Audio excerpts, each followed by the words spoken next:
कर रहे हैं। वो जर्नी अपनी बड़ी सिंपल सी है कि हम कैसे एनसीईआरटी के सहारे टफ क्वेश्चंस को सॉल्व करें। मैंने आप लोगों के आंसर देखे और it is quite happy feeling to me कि आप लोग बहुत अच्छा लिख रहे हैं। और सबसे खास बात क्या है कि आप लोग क्लास 6 की किताब से ही लिख रहे हैं।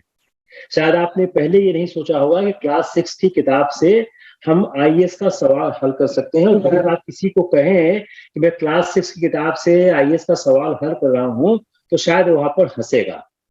ये हकीकत ये है कि आप उसको हल कर रहे हैं और आपका जो सवाल फ्रेम हो रहा है सारे सवाल आईएएस के स्टैंडर्ड के हैं और 40-50 शब्द तो आपको आराम से मिल जा रहे हैं।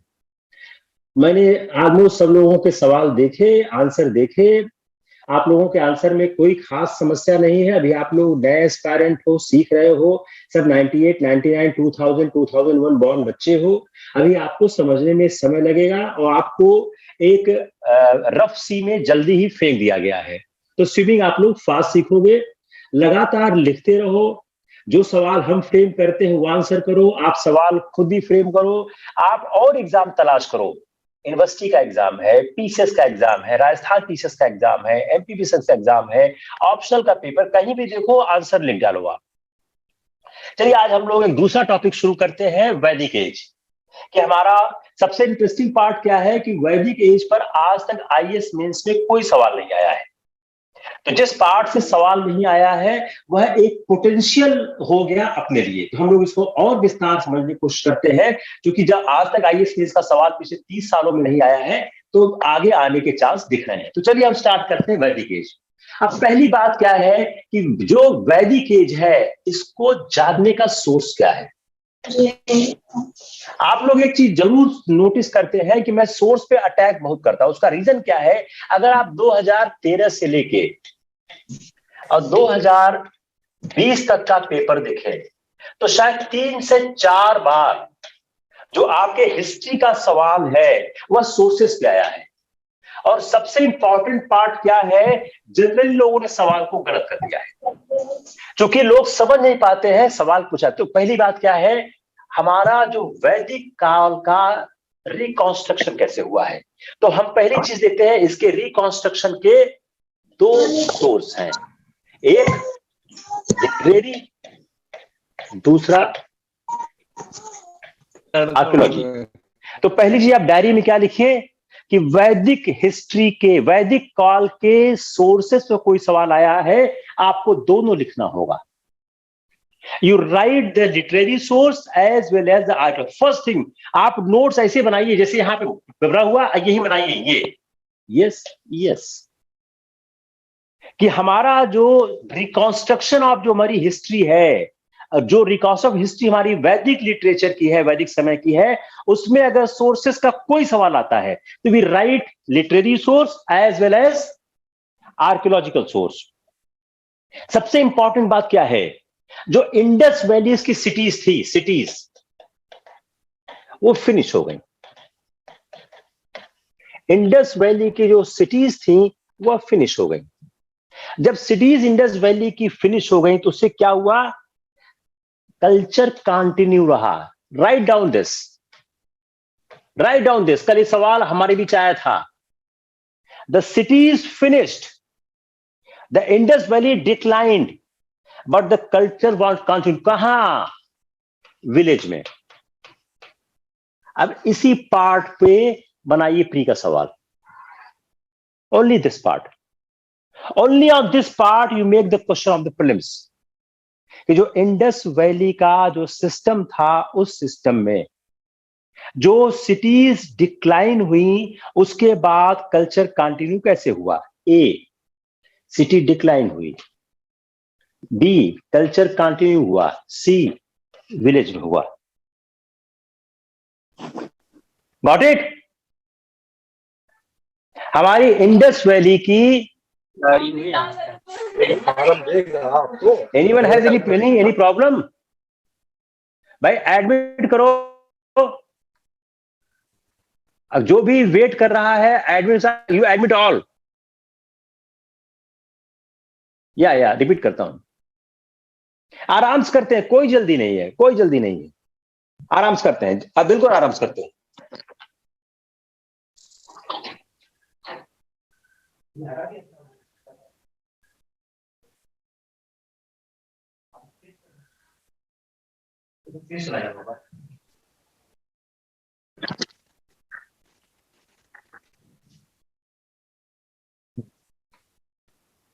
तो इंडस वैली के सिविलाइजेशन में जो एक एनी प्रॉब्लम इनेबल कर दो।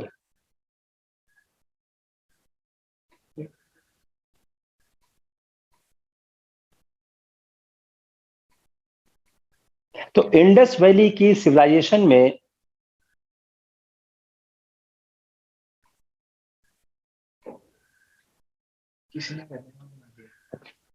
तो इंडस वैली के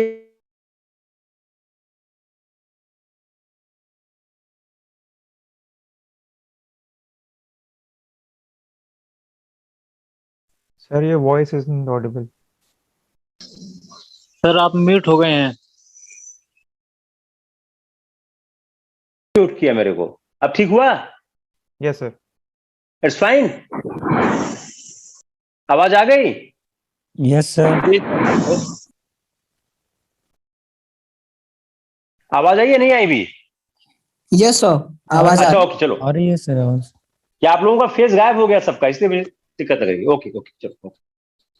तो इंडस वैली की जो इंडस वैली सिविलाइजेशन की थी, सिटीज गायब हो गई, फिनिश हो गई, कल्चर कंटिन्यू रहा। और अब देखिए इसको सवाल रही प्रीलिम्स का, make the question prelims. Indus की continuity of Indus valley and Vedic age. Option A, Indus valley civilisation की सिटी फिनिश हो गई। बी, कल्चर कंटिन्यू रहा। सी, विलेज में कंटिन्यू रहा। Got it? कि इंडस वैली सिविलाइजेशन की सिटीज डिक्लाइन कर गई, बी कल्चर कंटिन्यू रहा, और कल्चर कंटिन्यू रहा विलेजेस में। अब only A is right, A B is right, A B C is right. इसको और टफ कर देते हैं, only A, only B, only C. इसको और चेंज करते हैं, ए बी सी। इस लैंग्वेज को और चेंज करते हैं, इंडस वैली सिविलाइजेशन की सिटी फिनिश हो गई, बी कल्चर कंटिन्यू रहा, सी विलेज में कंटिन्यू रहा। अगर इसको एक ही चूज करना है तीन में, आप तब क्या चूज करोगे? Suppose you want to choose only one, तो आप चूज क्या करोगे? कल्चर कंटिन्यू रहा। अप्लाई द माइंड कि अगर तीनों ऑप्शन में एक ही चूज करना है तो आप क्या चूज करोगे? Apply the mind. सबसे बेहतरीन जो पास में है वही आप चूज करोगे। तो एक चीज क्या हो गई जो बड़ी इंपॉर्टेंट सी चीज है कि इंडस वैली सिविलाइजेशन का जो रिकंस्ट्रक्शन के बाद के साथ साथ जो कल्चर था, वह कल्चर किस तरह कंटिन्यू रहा। तो सिटी डिक्लाइन कर गई, कल्चर कंटिन्यू रहा, और कल्चर कंटिन्यू विलेजेस रहा। उस there were a variety of cultures in the subcontinent during second millennium BC. यह जो बात क्या कहती है कि variety of people live in different parts of country, और ये during the period of that, उस समय पीपल क्या बोलते थे? Indo Aryan language. अगला क्या है? Indo Aryan language.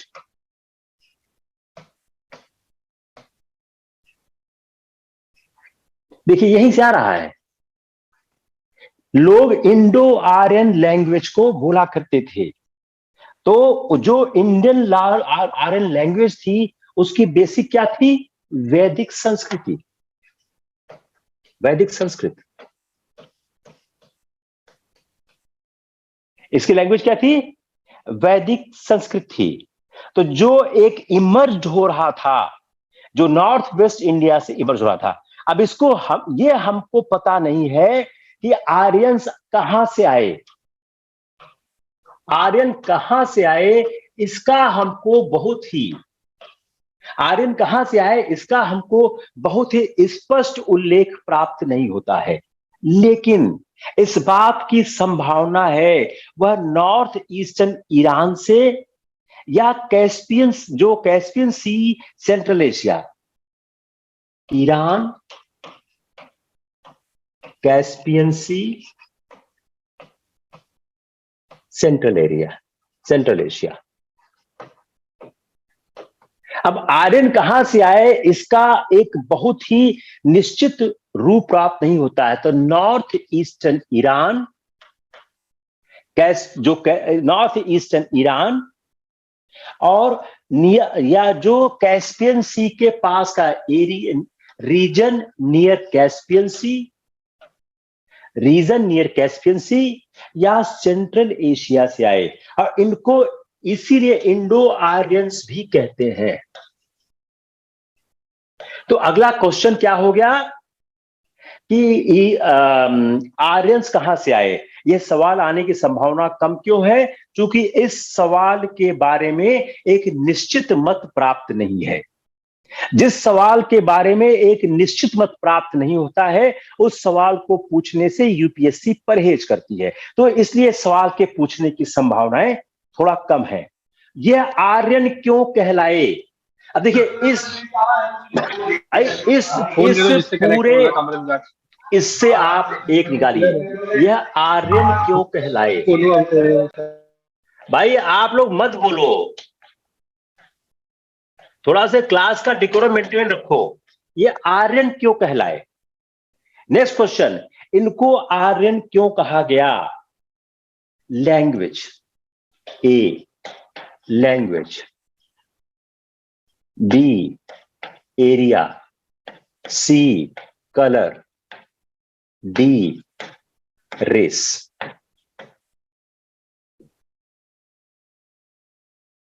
यह आर्यन क्यों कहलाए, चार ऑप्शन है, A language, B area, C colour, D race. What's answer, language. तो यह जो भारत में आर्य लोग आए ये आर्यन कहलाए आफ्टर देयर लैंग्वेज। यह लार्ज नंबर में आए, इन्होंने कंट्री को इन्वेड किया, लेकिन इसके बारे में कोई एविडेंस खास प्राप्त नहीं होता। ये लार्ज नंबर में आए, इन्होंने कंट्री को इन्वेड किया, इसके बारे में कोई बहुत ज्यादा जानकारी अपने को प्राप्त नहीं होती है। यह जो रिकॉन्स्ट्रक्शन ऑफ द एज है, रिकॉन्स्ट्रक्शन ऑफ द एज, उसके लिए हमारे पास जो शब्द को क्या, वैदिक टेक्स्ट। जो रिकॉन्स्ट ऑफ एज है ये, यस ये या देखिए, जब हम रिकॉन्स्ट्रक्शन ऑफ एज की बात कहते हैं यह तीन चीज आप लिखेंगे। When you trying to write how we are reconstructing the Vedic age of Vedic text, painted graveware, black and revere, अगर कभी वैदिक एज के सोर्सेस पे सवाल आता है, आपको ये तीन चीज अगर आप लिख देंगे, एग्जामिनर नंबर देना स्टार्ट कर देता है। एग्जामिनर तुरंत नंबर देना स्टार्ट कर देता है, जो समझ आ जाता है कि इस एस्पायरेंट को इस बात की समझ है कि कैसे सोर्स विकसित हुआ है, कैसे सोर्स बना है। तो हमारी वैदिक जो हमारा वैदिक काल है, वैदिक एज है, उसको रिकॉन्स्ट्रक्ट करने का यह दूसरा, यह जो लोग थे वो नॉर्मैड्स थे। वो क्या थे, जो बंजारे होते हैं, घुमक्कड़ होते हैं, जिसको अंग्रेजी में क्या बोलते हैं बताओ, जिसको अंग्रेजी में एक शब्द इस्तेमाल होता है, क्या होता है, जल्दी लिखो, wanderer, pastoralism.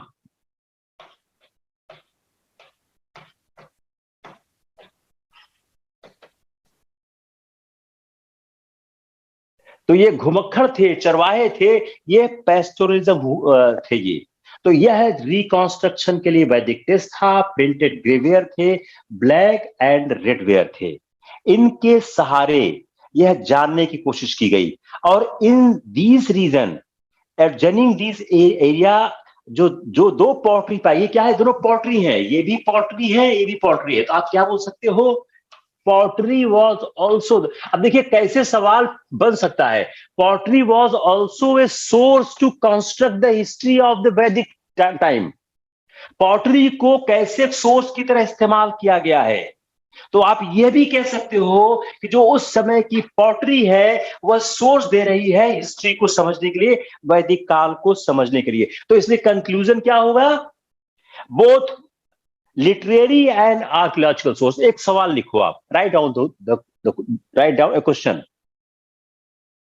We came to know the Aryans from the literary as well as archaeological sources. Explain the various sources who are constructing or reconstructing the Vedic age.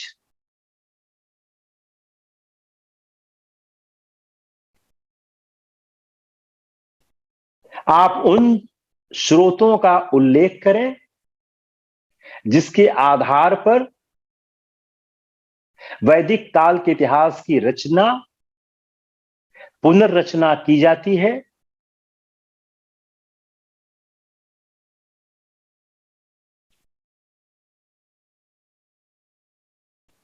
उन स्रोतों के मूल्यांकन के आधार पर वैदिक काल के तत्वों पर प्रकाश डालिए। प्लीज एक्सप्लेन और elaborate the sources on the basis of which the history of Vedic time is being constructed or reconstructed. Please evaluate those sources to have the outcome of the society, economy and religion of Vedic period. हम लोग जब आगे के advance classes चलेंगे तो हम इसमें और बात करेंगे, अभी इसी तरह से बात करते हैं। तो यह जो अपना वैदिक एज का रिकॉन्स्ट्रक्शन था वह इसके सहारे किया। अब वैदिक कल्चर है क्या, यह वैदिक कल्चर है मिक्स्ड है न्यू आइडियाज। जो हमारा वैदिक कल्चर है यह एक मिक्सचर है, वैदिक कल्चर एक मिक्सचर है। किस बात का मिक्सचर है, वैदिक कल्चर एक मिक्सचर है, किस बात का मिक्सचर है, some new ideas and practices, some new ideas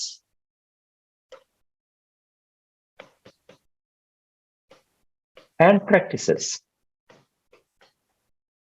जो न्यू आइडियाज और प्रैक्टिसेस था उसका मिक्सचर है किससे, बेस्ड ऑन लोकल कल्चर। फिर प्री का सवाल का बन गया, बेस्ड ऑन लोकल कल्चर। देखिए अब फिर इस पर सवाल बन रहा है, again see carefully, again the question are being made कि जो हमारा वैदिक काल का जो पूरा समझ है, इतिहास है, जो वैदिक कल्चर है वो क्या है, वह एक मिक्सचर है, मिश्रित कल्चर है। किस बात की, नई आइडियाज की, नए प्रैक्टिसेस का, जो कि बेस्ड है हमारे लोकल कल्चर पे। ये सवाल मेंस का भी हो गया, लिखिए इसको, this is also the question of the mains. Same question which is for the prelims, same question is for the mains, both are the same. इसको प्रीलिम्स से पूछ सकते हैं और मेंस में भी पूछ सकते हैं। आप लोग लिख लीजिए, इसको हम जरूर सॉल्व करेंगे। आर्यंस जब भारत आए, इस देश में आए, पहले उन्होंने पंजाब में सेटल किया, वहां पर एक रिवर फ्लो करती थी, सरस्वती थी, but the water of this river has now dried up. जो रिवर थी वह ड्राइड अप हो गई, वह अब रह नहीं गई है। अब जो हमारा यह लिटरेरी सोर्स है, कम on the first literary source. Literary source जो है वो मेन सोर्स है। अगर ये पूछा जाए कि हमारे आर्कियोलॉजिकल और लिटरेरी सोर्स में मेन सोर्स क्या है, तो आंसर क्या होगा? Literary source is the main source. जो हमारी हाइम्स, हम जो हाइम्स थी, ऋचाएं, जो हमारी ऋचाएं हैं, जो जो वैदिक काल की ऋचाएं हैं, खासकर जो ऋग्वेद की ऋचाएं हैं, उन ऋचाओं के आधार पर हम उस समय के इतिहास को समझते हैं, जानते हैं। उसी रीजन में कुरुक्षेत्र था, कुरुक्षेत्र रीजन की सारी बातें कही जाती हैं। यह विश्वास किया जाता है कि जो ग्रेट बैटल था कौरव पांडव का, वही किया गया था। उसके बाद उस एरिया से, जो पंजाब का एरिया से, वहां आर्यन मूव करना शुरू किए पूर्व साइड में, गंगा वैली में, और फॉरेस्ट को क्लीन करते हुए वो बढ़ने लगे। तो पंजाब से वह पूर्व दिशा में बढ़े गंगा वैली की तरफ, और उन्होंने जंगलों को साफ किया, क्लीनिंग फॉरेस्ट, जंगलों को साफ किया, और जंगलों को साफ करते हुए वह आगे बढ़ते गए। और जो आर्यन का नॉर्मेट्स, पेस्टोरल नॉर्मेट्स, यह जो पेस्टोरल थे, नॉर्मेट्स थे, इसी प्रक्रिया के तहत वो धीरे धीरे बढ़ते गए। और उसके बाद उन्होंने एग्रीकल्चर को एक व्यवसाय के रूप में अपनाया और सेटल डाउन करना शुरू किए गए, और यहां से गांव बसने लग गए, विलेजेस। जो नॉर्मेड्स थे ये आगे बढ़ने लग गए, विलेज बनाने लग गए, और इनकी सेटल्ड लाइफ शुरू हो गई। सेटल्ड लाइफ के बगैर किसी भी इंस्टीट्यूशन का विकास नहीं होता है। तो जैसे ही आगे बढ़कर इन्होंने अपनी जो नॉर्मेड्स की जिंदगी छोड़ी, लाइफ को सेटल किया, विलेज बने, उन्होंने अपने आप को एक सेटल लाइफ में बढ़ने लगे। लेकिन ये अनफैमिलियर थे सिटी लाइफ से, और शताब्दियां लग गई सिटी लाइफ में प्रवेश करने के लिए। तो जो हम आर्यंस को जानते हैं, अब एक सवाल, हम आर्यंस के बारे में, नो देम फ्रॉम हाइमेंस, हम आर्यन के बारे में जानते हैं फ्रॉम हाइमेंस, ऋचाओं से। ऋचाओं के द्वारा हम आर्यन के बारे में जानते हैं। जो रिसाइटेड होती थी, जिसका उच्चारण होता था, और वो ये लिखी नहीं गई है उस समय, राइटिंग नो, यह जनरेशन टू जनरेशन, यह generation to generation pass over होती गई। एक जनरेशन से दूसरी जनरेशन में ये पास होती गई, और उसके बाद फाइनली वो रिटन हुई हैं।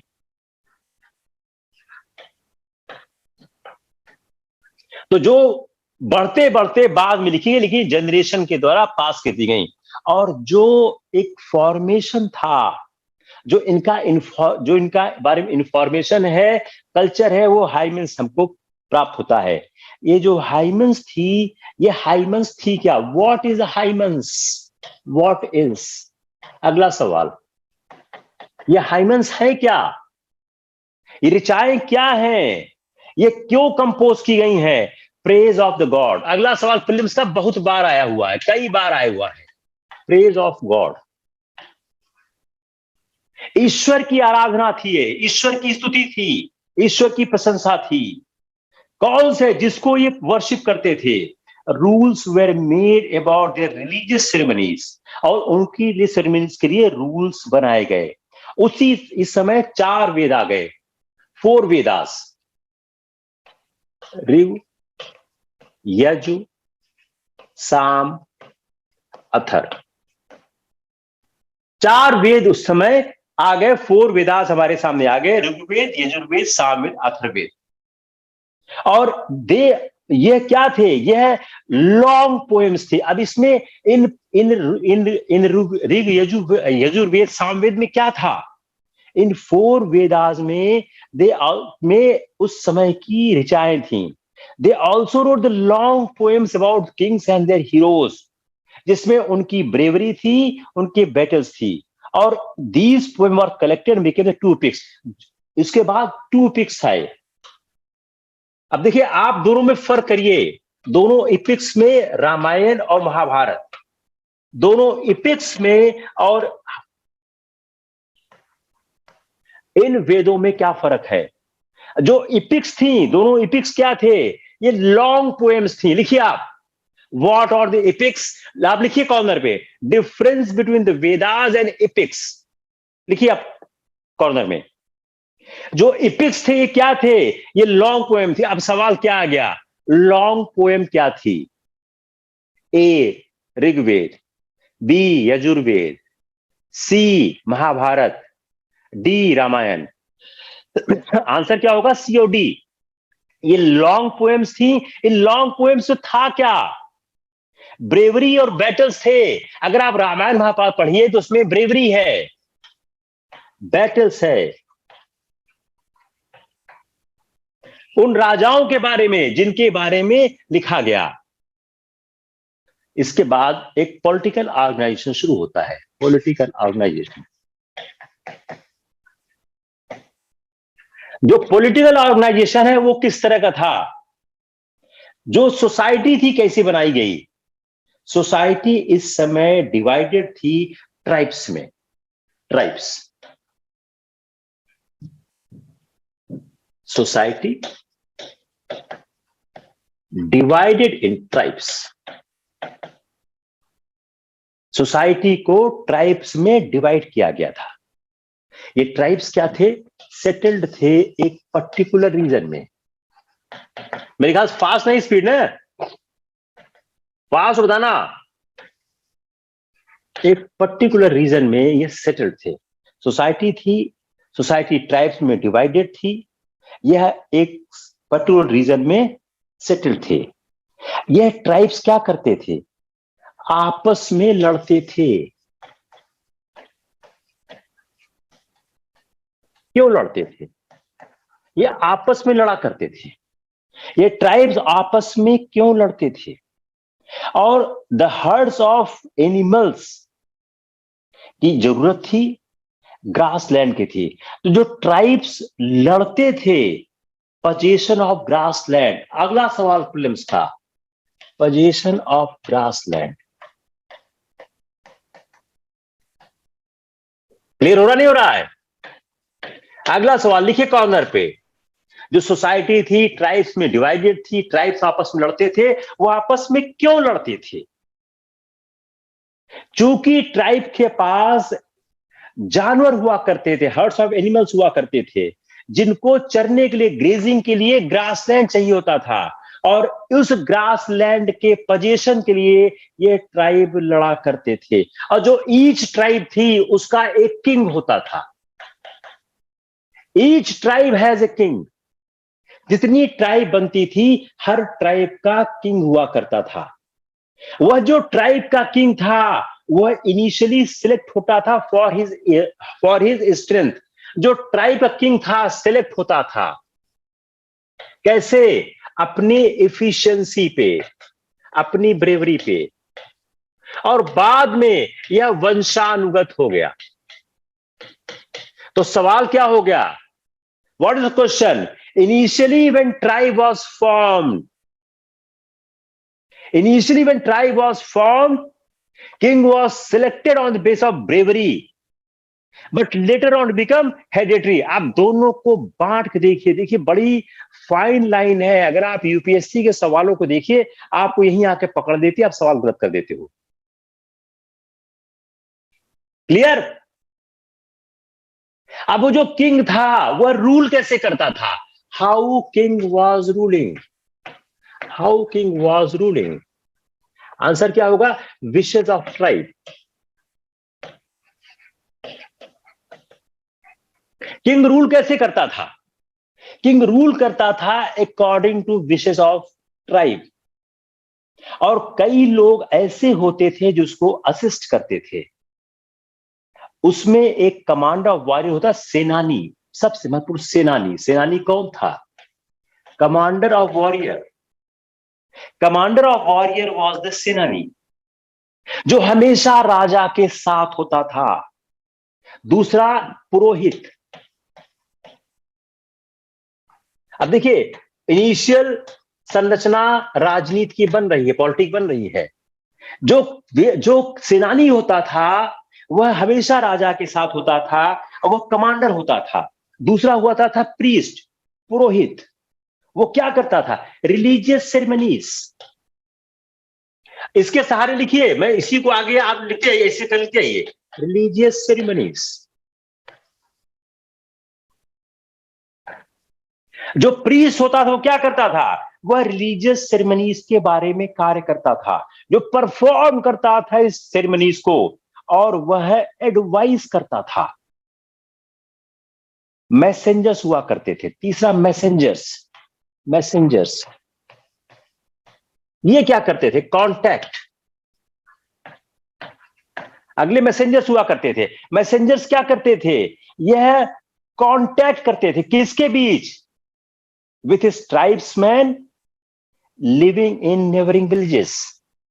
जो ट्राइब्समैन आसपास की जगह रहा करते थे।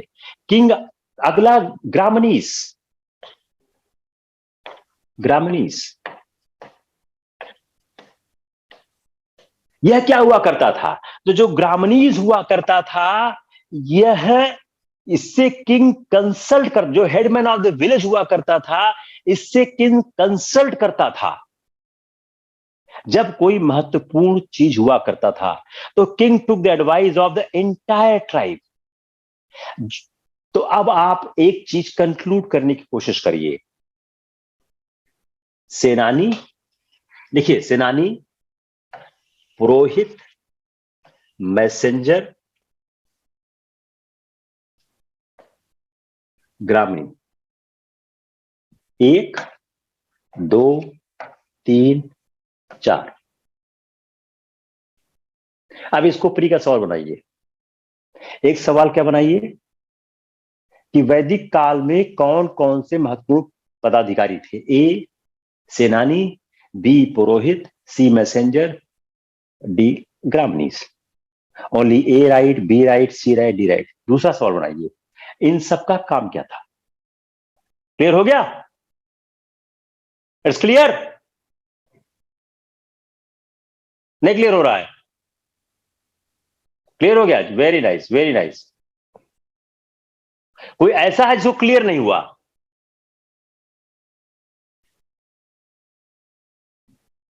Now come on the next part.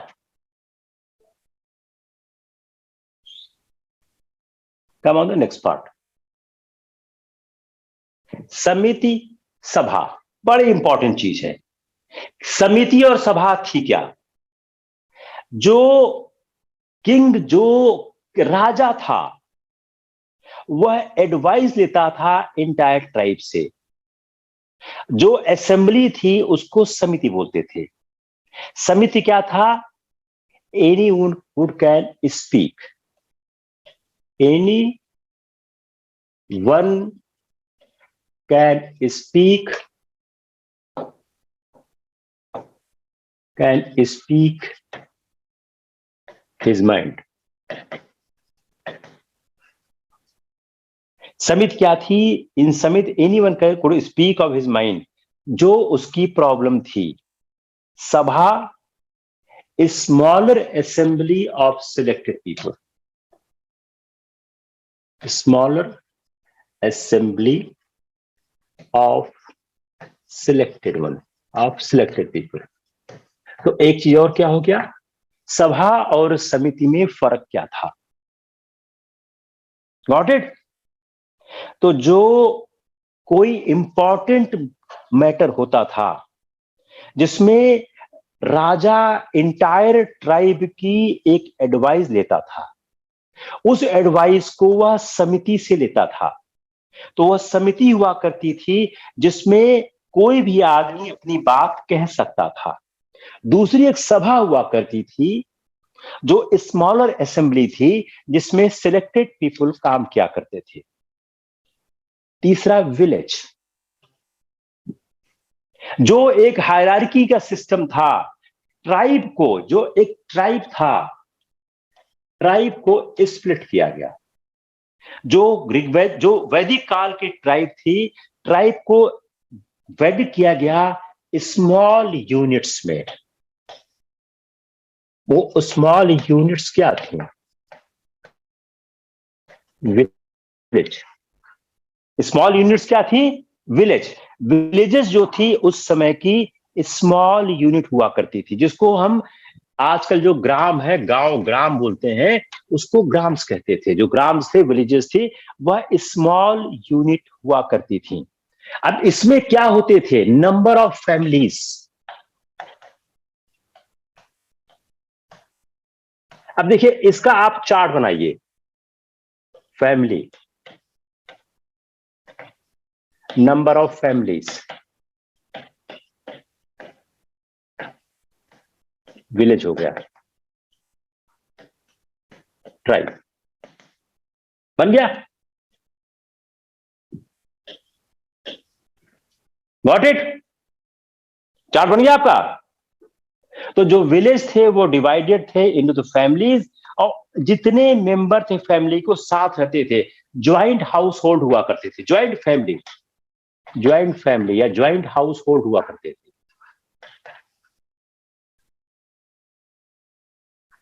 Joint house hold हुआ करते थे, पूरा परिवार साथ रहता था। सोसाइटी क्या थी? पैट्रियार्चल थी। सोसाइटी क्या थी? सोसाइटी पैट्रियार्चल थी। ये पैट्रियार्चल सोसाइटी थी। उस पैट्रियार्चल सोसाइटी में वुमेन्स का स्टेटस क्या था? स्टेटस ऑफ द वुमेन क्या था? वुमेन का स्टेटस क्या था? What was the status of women at the time of the वैदिक एज? बताएं। अब इसको समझिए। फादर, वह हेड होता था। फादर सबसे पैट्रियार्चल फादर हुआ करता था। जो विवाह के समय में जो लड़के थे, जैसे आज के समय में लड़के लड़कियों को घर लाते हैं, वही उस समय हुआ करता था। और वुमेन्स को रिस्पेक्ट के साथ, वुमेन्स क्या थी? रिस्पेक्टेड थी।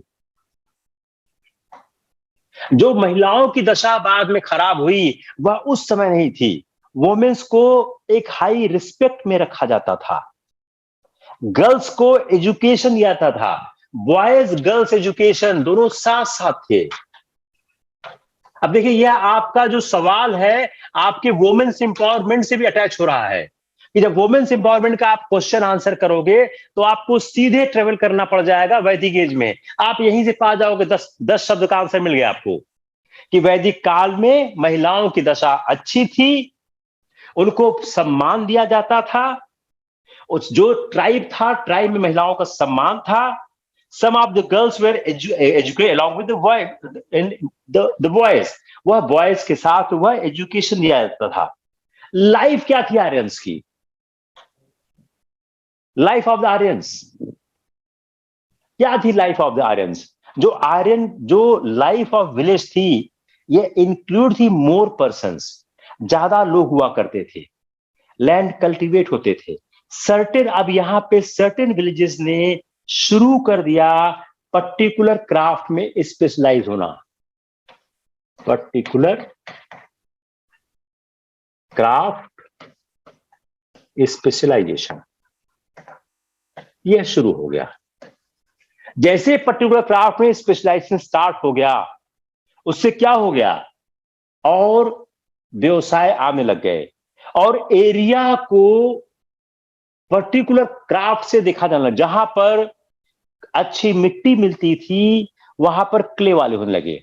और जो सरप्लस होता था, जैसे एरिया में चीजें बनाई गई, तो जो सरप्लस चीज हो गई, उस सरप्लस चीजों को वह दूसरे विलेज में भेजने लग गए।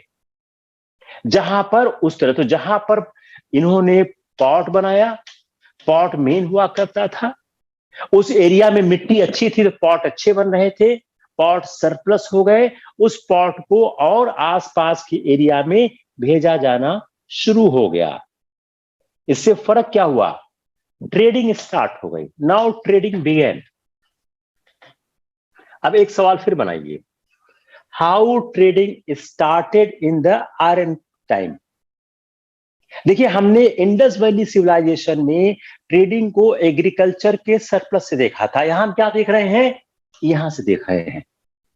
बड़े इंटरेस्टिंग पॉइंट क्लास 6 में ही लिख दी गई है कि जो उस समय स्पेशलाइजेशन स्टार्ट हुआ एरिया में, तो जहां पर मिट्टी अच्छी थी क्ले अच्छा था, वहां पर लोगों ने पॉट बनाना शुरू किया।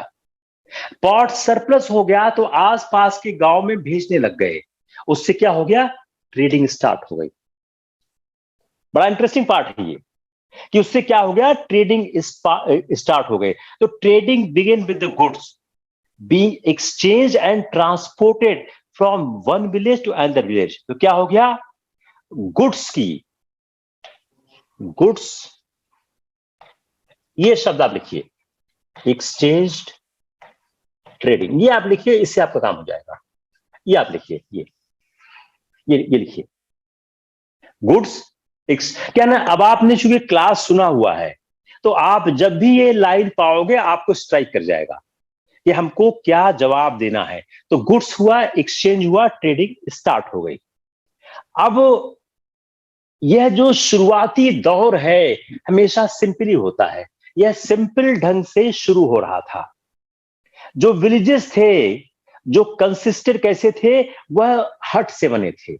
वो मिट्टी के बनाए जाते थे, छप्पर लगाए जाते थे। जो फील्ड थी उसको हम लोग हल से जोतते थे। दूसरा क्या? हंटिंग। एक और ऑक्यूपेशन क्या था? हंटिंग। लोग शिकार करते थे। तो हंटिंग वॉज एंदर ऑक्यूपेशन, जिसमें क्या थे? एलिफेंट था, बफेलो था, एंटीलोप थे। उस समय काऊ जो है वो मैटर ऑफ प्राइड हो गई। जो काऊ है वो मैटर ऑफ प्राइड हो चुकी थी। काऊ को रखना एक गर्व का विषय हो गया था।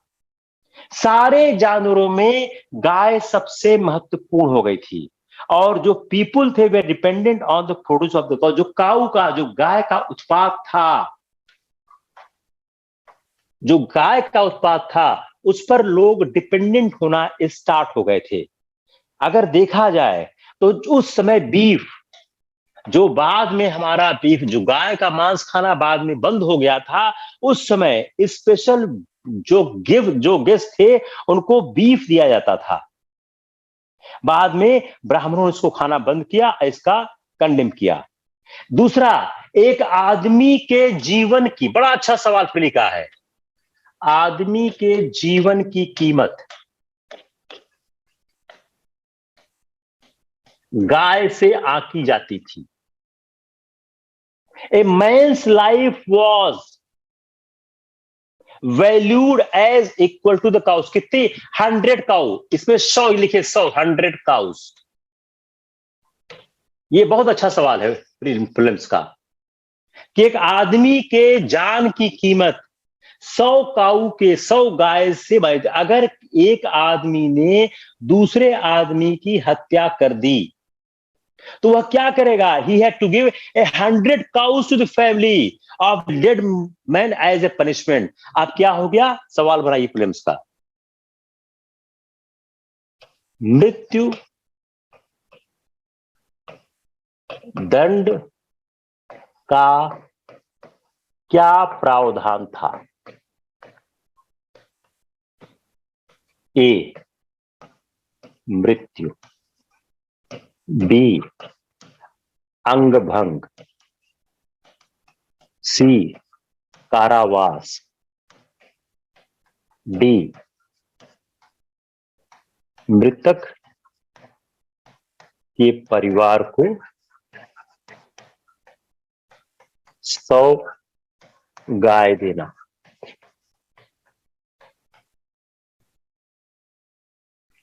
Got it?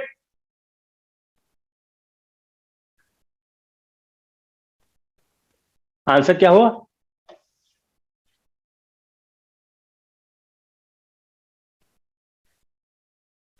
दूसरा एनिमल हॉर्स था।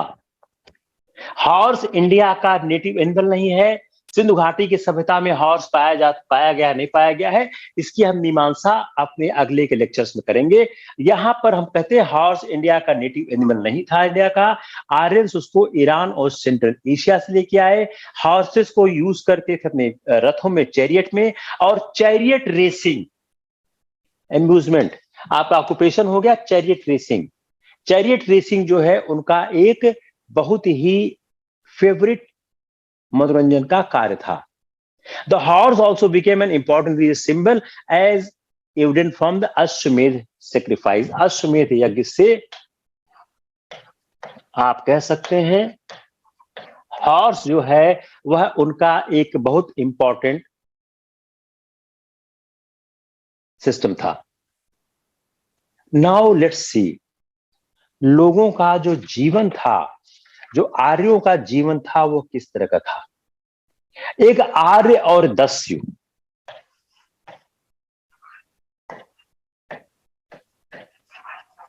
आर्य और दस्यु,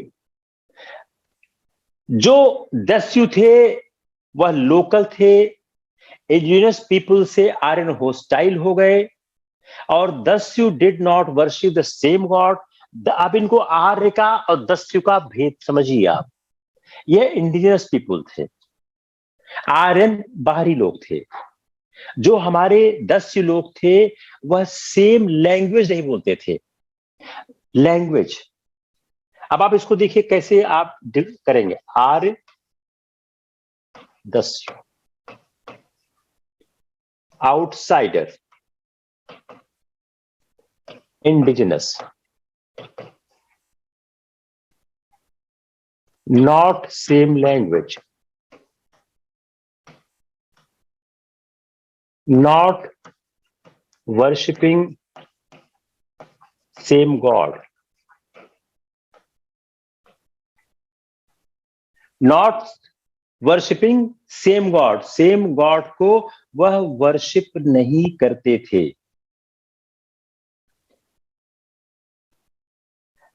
कुछ जो दास थे उनको ग्रेट रिस्पेक्ट से देखा गया था, but may thus were the enslaved, many Dasyu enslaved, बहुत से दस्युओं को इंस्लेव किया गया, उनको दास बनाया गया। उससे क्या है, दास, ये दस्यु लोग थे ये स्लेव बन गए, इसलिए जो दास हैं वो आर्यन के सहायक हो गए, उनके सेवक हो गए। But the Aryan also with the local people and married in the local family, लेकिन लोकल मैरिज हुई और मिक्सिंग हुई, लोकल मैरिज हुई और इनके बीच मिक्सिंग भी हुई, जो वर्ड आर्यन को एक रिस्पेक्ट तरह देखा जाने लगा। Now let us see the society. Society कैसी थी, how was the society? Aryan की सोसाइटी किस तरह थी? यह डिवाइड की गई थी 3 ग्रुप में। आर्यन की सोसाइटी को 3 ग्रुप में बांटा गया, जिसमें मोस्ट पावरफुल था किंग, जो छत्री था। मोस्ट पावरफुल जो था, जो किंग था, जो छत्री हुआ करता था, वॉरियर था। इक्वली इंपॉर्टेंट था प्रीस्ट, वह भी इक्वली इंपॉर्टेंट था ब्राह्मण। लेकिन अगर 2 में से एक को आंसर करना हो तो आंसर आप ये करिएगा। प्रीस्ट जो ब्राह्मण था इक्वली इंपॉर्टेंट था, लेकिन अगर एक आंसर करना है कि सबसे मोस्ट पावरफुल कौन था, वो छत्री था। तीसरा था क्राफ्ट्समैन। तीसरा कौन सा युग था? जो तीसरा था वो क्राफ्ट्समैन था। क्राफ्ट्समैन, कल्टीवेटर, वैश्य। कल्टीवेटर, वैश्य तीसरा था। अब उसी समय एक चौथा समूह आने लग गया। There was a fourth group था जिसको हम बोलते शूद्रास। चौथा समूह आने लग गया जो शूद्रास हुआ करता था। जो ये शूद्रास था, ये क्या था? यह दस्यु था। जो दस्यु थे वह शूद्रास थे। तो जो दास थे, दस्युस थे, उनको शूद्रास कहा गया। This concept the Dasyus and those who were looked down upon by Aryans, जो कि शूद्रास थे और जिसको आर्य नीची निगाहों से देखते थे।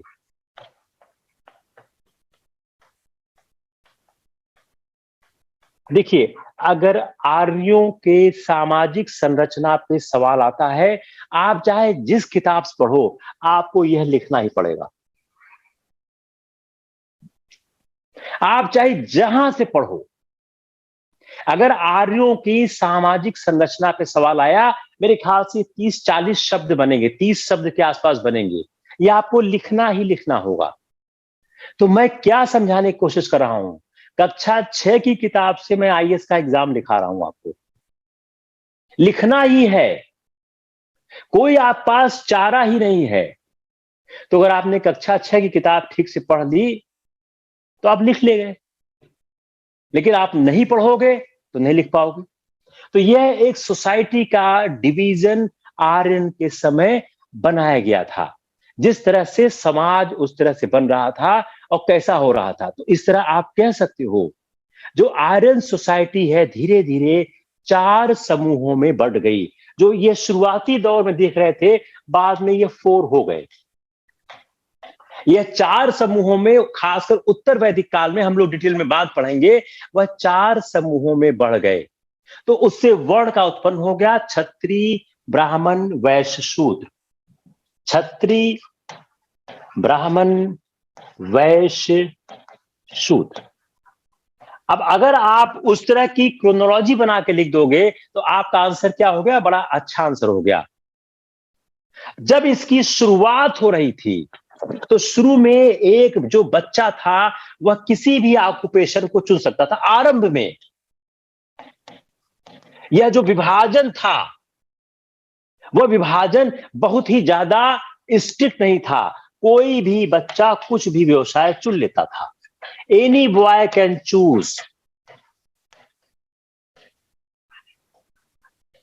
any boy can choose any occupation. When the system has been started, any boy can choose any occupation as he wishes. But gradually, the father's occupation he has to choose. Initially, a boy can choose any occupation. But gradually the system has been changed and new system was developed and the father's occupation he has been chosen. Here the segmentation has been started. The Brahmins began by being equal in importance with Kshatriyas, but slowly the Brahman started getting the influential. How? By making religion more important. सवाल फिर prelims का आ गया, इसको underline, इसको लिखो, आप लिखो इसको। हाउ ब्राह्मण बिकेम इंपॉर्टेंट, लिखो इसको। कैसे हमारे जाति व्यवस्था के वर्ण क्रम में ब्राह्मण ज्यादा महत्वपूर्ण हो गए। आंसर क्या हो गया? What is answer? टाइप करो। हाउ द ब्राह्मण बिकेम इन्फ्लुएंशियल, हाउ ब्राह्मण surpasses the kshatriya. Because when I started teaching the aspect, the first I said in the 4 varn, the most important was the Brahman, was the Kshatriyas, and Brahman was equally important. But most important part was the Kshatriyas. Then how it has been changed, the Brahman became most only on this aspect. They tried to project that religion is very important. By making religion important, Brahman has surpassed and they became the supreme community in that period of time. Clear?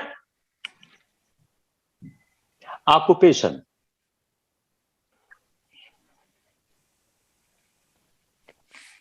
Agriculture, cattle rearing, fishing, metal work, carpentry, यह महत्वपूर्ण उस समय के occupation हो गए। Metal workers now had a new metal. अब यहां पर आयरन का यूज हुआ। आयरन का आविष्कार या आयरन की खोज एक महत्वपूर्ण चीज हो गई। तो जैसे आयरन की प्राप्त हुई, लोहे की हुई, एक नई व्यवस्था का जन्म होने लग गया। तो metal workers now had a new metal, iron. The use of iron made life easier. क्यों? आयरन हार्ड था, चूंकि आयरन एक हार्ड एलिमेंट था, इसने लोगों की लाइफ को आसान कर दिया। It was better suited than copper और bronze for making tools and weapon. क्यों? कॉपर और ब्रॉन्ज की तुलना में अपनी हार्डनेस के कारण कॉपर और ब्रॉन्ज की तुलना में टूल्स और वीपन बनाने में इसने महत्वपूर्ण योगदान दिया। और जंगलों को साफ करने में और कृषि में हल के नीचे आयरन का इस्तेमाल होने लगा, जहां पहले लकड़ी का इस्तेमाल होता था। तो आयरन के आविष्कार ने एक महत्वपूर्ण परिवर्तन दिया। तो जो ऑक्यूपेशन थे, पहला लिखिए एग्रीकल्चर, दूसरा कैटल रियरिंग, तीसरा फिशिंग, चौथा मेटल वर्क, पांचवा कारपेंट्री। तो जो मेटल वर्क पे हम कंसंट्रेट कर रहे हैं कि मेटल वर्क ने इंट्रोड्यूस किया। दूसरा, जो आयरन का यूज कब है? 1000 बीसी। सवाल पहले आता है 1000 बीसी में आयरन का इस्तेमाल आरंभ हो गया। तो जैसे आयरन का इस्तेमाल आरंभ हुआ, तो पहले आयरन का इस्तेमाल 1000 पहले आयरन का जो इस्तेमाल हुआ था किसमें हुआ था? जिसको फर्स्ट यूज किया गया था वेपन में, arrow head.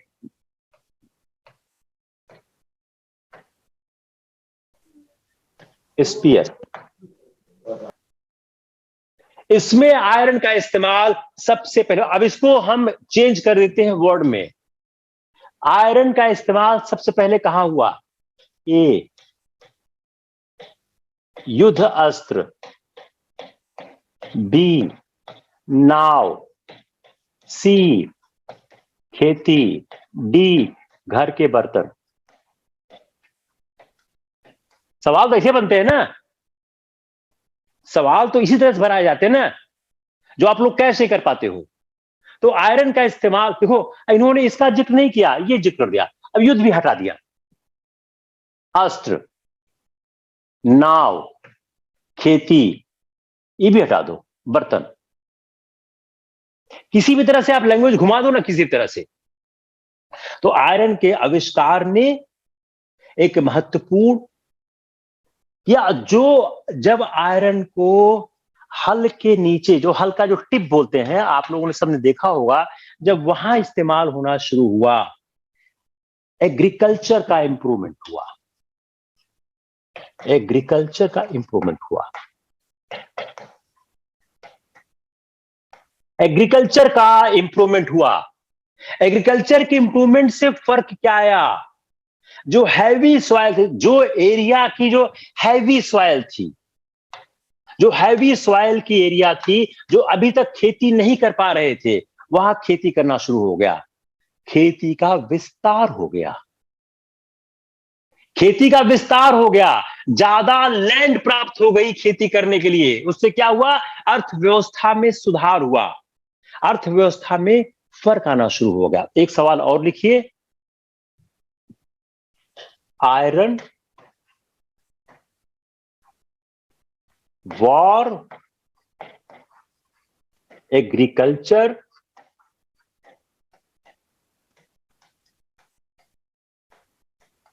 Economy, new territory.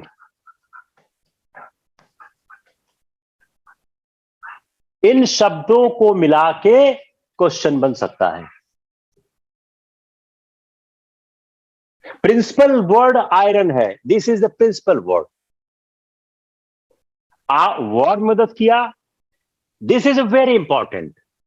जब एग्रीकल्चर की ज्यादा लैंड मिल जाएगी, ज्यादा एग्रीकल्चर होगा, तो संपन्नता होगी। तो क्या हो गया? लोहे ने संपन्नता कैसे बढ़ाई?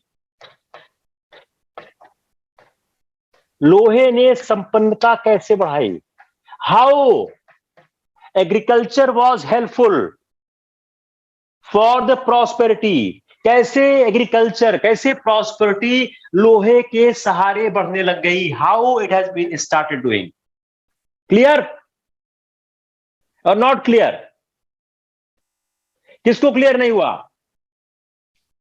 बताओ कोई आदमी जो क्लियर नहीं हुआ हो। अब जो एक सामाजिक अधिक्रम था, उस सामाजिक अधिक्रम में जो रिलीजन है, let's concentrate for a few moments on the religion, कि जो सामाजिक अधिक्रम में रिलीजन है वह किस तरह से काम कर रहा है। सामाजिक अधिक्रम में जो रिलीजन है, वो रिलीजन किस तरह काम कर रहा है, यह रिलीजन कैसे काम कर रहा है, किस तरह से सामाजिक अधिक्रम में एक रिलीजन काम कर रहा है। जो प्रीस्ट थे वह रिलीजियस सेरेमनीज में व्यस्त हो गए। जो प्रीस्ट थे वह रिलीजियस सेरेमनीज में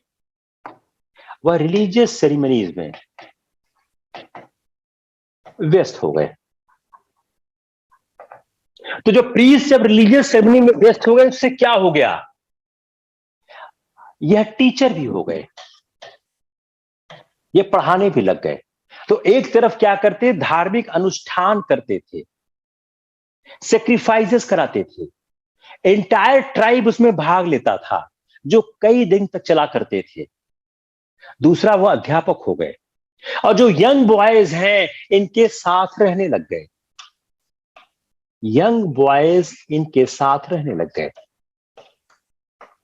तो क्या हो गया, जब साथ रहने लग गए तो यह इनके प्रभाव में आने लग गए। अब इनको क्या है, हाइमन्स आप टॉट करने लग गए, हाइमन्स पढ़ाने लग गए। तो क्या करते थे, वह वेदों की ऋचाओं को पढ़ते थे। उसी में एक बड़ा इंटरेस्टिंग डिस्क्रिप्शन मिलता है ऋग्वेद में, जो कई बार फिल्म्स में आ चुका है, कि जब वह अध्यापक और शिष्य एक साथ, जब अध्यापक और शिष्य एक साथ ऋचाओं का उच्चारण करते थे, तो जैसे वर्षा के ऋतु में मेढक टर टर करते थे, उस तरह की आवाज आती थी। शिवशंकर सिंह, आप ऑफ कर दो अपना वीडियो अगर आप सुन नहीं रहे हो तो। It disturbs me, please. I like the aspirants, open the video. यह क्लास की फीलिंग देती है, लेकिन अगर आप नहीं सुन रहे हो, कपड़ा बदल रहे हो, आप किताब उठा रहे हो, आप ऑफ कर दो। आई लाइक कि 2-3 लोग वीडियो ऑन कर दो, क्लास की फीलिंग आती है, लेकिन थोड़ा सिंसियर रहो। शिवसेवक, आपकी फर्स्ट मिस्टेक, अगली बार मैं आपको ब्लॉक कर दूंगा। तो यह जो वेदों की ऋचाएं थी, उनका जो उच्चारण करते थे, वह एक बड़ा डिस्क्रिप्शन है कि जैसे वर्षा ऋतु में मेढक टर टर किया करते थे। यह सवाल कई बार आता था। प्रीस्ट या डॉक्टर्स भी थे विलेज में, यह डॉक्टर्स भी थे विलेज में, जो प्रीस्ट थे वह डॉक्टर्स भी हुआ करते थे। वह हर्ब्स और प्लांट के बारे में भी जानते थे। वह हर्ब्स और प्लांट्स के बारे में जानते थे कि उस समय की जड़ी बूटियां हुआ करती थी, और वह मेडिसिन भी दिया करते थे। अब चलिए हम लोग वापस चलते हैं उसी सवाल की तरफ। सामाजिक अधिक्रम में कैसे ब्राह्मणों ने सर्वश्रेष्ठ स्थान को प्राप्त किया? तो हमने पहले एक चीज आपको बताई थी कि उन्होंने रिलीजियस सेरेमनीज को इंपॉर्टेंट दिया। वो हो गया पॉइंट नंबर 1। आइए point number 2। Point number 1, religious ceremony को इंपॉर्टेंट दिया। पॉइंट नंबर 2, अध्यापक हो गए। देखिए पॉइंट नंबर 3, मेडिसिन देने लग गए। पॉइंट नंबर 4, हर्ब और प्लांट्स की जानकारी हो गई। पॉइंट नंबर 5, वह ऋचाओं के सहारे पढ़ाने लग गए। बन गया सवाल। Most interesting answer from the class 6 कि सामाजिक अधिक्रम में ब्राह्मणों ने कैसे सबसे सर्वश्रेष्ठ स्थान प्राप्त किया। हम थोड़ा और पीछे चलते हैं कि जब हमने पहली बार बताने की कोशिश की थी, क्या बताया था कि सामाजिक अधिक्रम में क्षत्रिय मोस्ट इंपॉर्टेंट था, ब्राह्मण इक्वली इंपॉर्टेंट था लेकिन नंबर 2 पर था। तीसरा जो कम्युनिटी थी वह वैश्य की थी, ट्रेडर्स थी, कल्टीवेटर्स की थी। चौथा, शूद्र के रूप में एक जन्म हुआ जो उत्तर वैदिक काल में स्थापित होने लगा। अब आते हैं अगले पार्ट पे। सवाल क्या है? वह क्या कारण थे जिसमें सामाजिक अधिक्रम में ब्राह्मणों ने क्षत्रियों को सरपास किया? यह आपके जीएस की सोसाइटी का भी सवाल हो गया। अब आपने क्या बोला? पहला सवाल, पहला आंसर, उन्होंने रिलीजियस सेरेमनीज को इंपॉर्टेंट किया। दूसरा क्या हो गया? वह अध्यापक हो गए, छात्र उनके साथ आकर रहने लग गए, वह छात्रों को पढ़ाने। तीसरा क्या हो गया? वह डॉक्टर हो गए, मेडिसिन देने लग गए। चौथा क्या हो गया? हर्ब्स और प्लांट्स के बारे में जानकारी हो गई। तो अगर आप सामाजिक अधिक्रम में सिर्फ यह आपने लिख दिया, सिर्फ यह, तो आपका सवाल कितना है? 1/4। 4 पॉइंट है। Point number 1, point number 2, point number 3, point number 4, 4 है। तो आपने सिर्फ 1/4 आंसर किया। तो 10 नंबर के सवाल में आपने 2.5 नंबर आंसर किया है। तो 2.5 ही तो मिलेगा, 7.5 तो नहीं मिलेगा आपको, 7.5 तो नहीं मिल सकता आपको। तो ट्राई टू अंडरस्टैंड, आप इस बात को समझने की कोशिश करें कि जो सवाल फ्रेम होता है उसके आंसर के कितने एप्टीट्यूड और आयाम होते हैं। मेरा क्लियर हो गया कि नहीं क्लियर हुआ? कोई ऐसा है जिसको क्लियर नहीं हुआ हो? बताओ। उस समय का ड्रेस क्या था? सिंपल सा ड्रेस पहनते थे वो लोग उस समय। उस समय के ड्रेस में कहते हैं जो people not very different from जो हड़प्पा का ड्रेस था। देखिए, कंटिन्यूटी फ्रॉम द हड़प्पा। एक पॉइंट आपको और दे रहा हूं, कंटिन्यूटी फ्रॉम हड़प्पा। जो ड्रेस है, जो ड्रेस हड़प्पा का था वैसा ही ड्रेस इनका था। भैया म्यूट कर दो प्लीज, म्यूटेड। जो ड्रेस हड़प्पा के लोगों का था, ये भी आप लिखिए, जहां हड़प्पा और वैदिक संस्कृति के कंटिन्यूटी का ढूंढिए। एक पॉइंट ये भी लिख जा रही है कि जो ड्रेस हड़प्पा सभ्यता के लोगों का था उससे ज्यादा डिफरेंट नहीं था। जो 2 पीस क्लोथ था वो भी पहनते थे और ये भी पहनते थे। जो 2 पीस क्लोथ था वह ये भी पहनते थे और ये भी पहनते थे। ऑर्नामेंट वो भी पहनते थे और ये भी पहनते थे। ऑर्नामेंट हड़प्पा वाले पहनते थे और ये भी पहनते थे। हड़प्पा जो था गोल्ड और अदर मेटल्स का था, वो इनका भी था उनका भी था। गोल्ड और अदर मेटल्स उनका भी हुआ करता था, इनका भी हुआ करता था। जो वुमेन थी वो बीड्स पहनती थी, उस समय भी बीड्स पहनती थी और इस समय पहनती थी। तो दोनों समय के लोगों के जो कपड़े थे मोरलेस एक हुआ करते थे। अम्यूजमेंट में फर्क था। अम्यूजमेंट में क्या था? Amusement chariot racing. Chariot racing इनका एक इंपॉर्टेंट अम्यूजमेंट हुआ करता था। तो चैरियट रेसिंग एक इंपॉर्टेंट पॉपुलर था। डांसिंग, अब फिर देखिए, डांसिंग इनका भी था और डांसिंग हड़प्पा का भी था। म्यूजिक इनका भी था और हड़प्पा का भी था। ये नहीं था, इसको हटाइएगा, चैरियट रेसिंग नहीं था। क्योंकि घोड़े के बारे में बहुत विवाद है कि हड़प्पा के टाइम में घोड़े थे या नहीं थे। ऐसे घोड़े तो नहीं थे कि आप चैरियट रेसिंग कर सके। लेकिन डांसिंग और म्यूजिक, क्योंकि हड़प्पा सभ्यता में डांसिंग और म्यूजिक के कुछ हमको अवशेष प्राप्त होते हैं। तो जब आप कंटिन्यूटी लिखिएगा आप इसको भी लिख दीजिएगा। कितनी सिंपल सी बात है, आप लेके चले गए। फूड, आइए फूड पे। फूड क्या था? जो इनका फूड था मिल्क।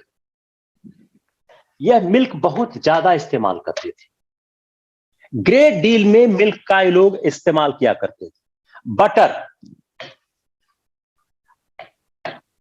तो जो गाय का उत्पादन था, मिल्क था, बटर था।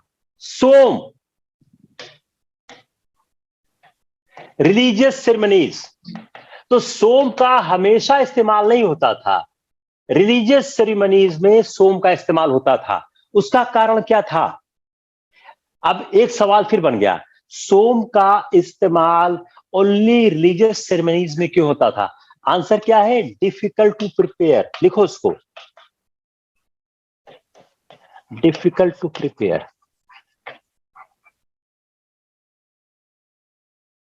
सोम का इस्तेमाल सिर्फ रिलीजियस सेरेमनीज में होता था, क्यों?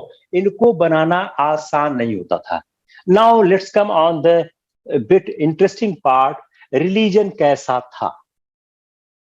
कम on the religion of the Aryan people.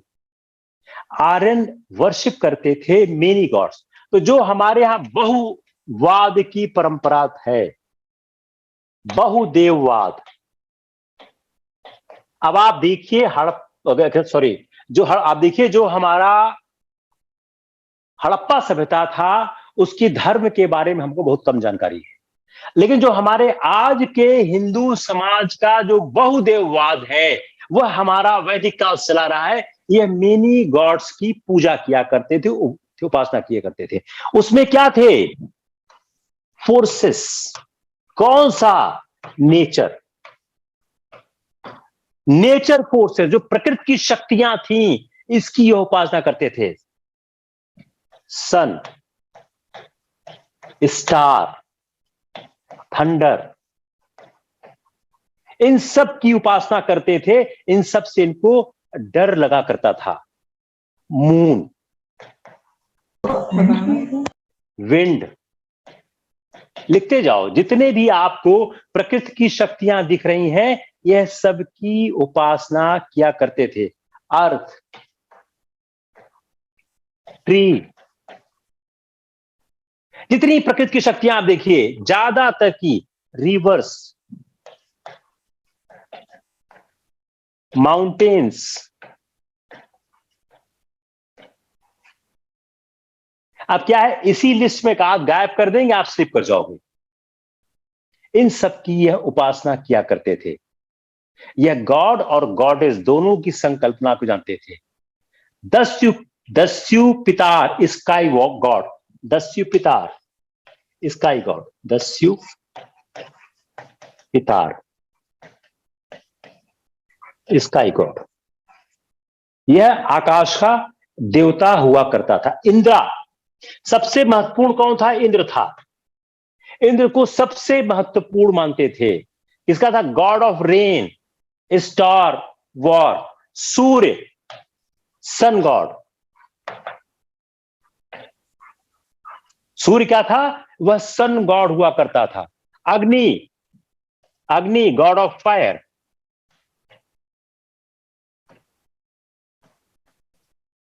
वह आग का, अग्नि का देवता, वो कहा जाता है।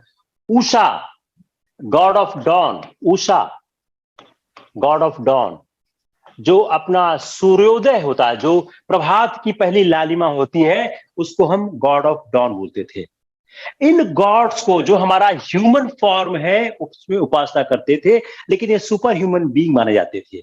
यह विश्वास किया जाता है, gods were generally kind of men, kind to men and to women. जो आदमी औरतों के लिए ईश्वर जो है दयालु हुआ करता था। सबसे फेवरेट गॉड कौन था? इंद्रा हुआ करता था।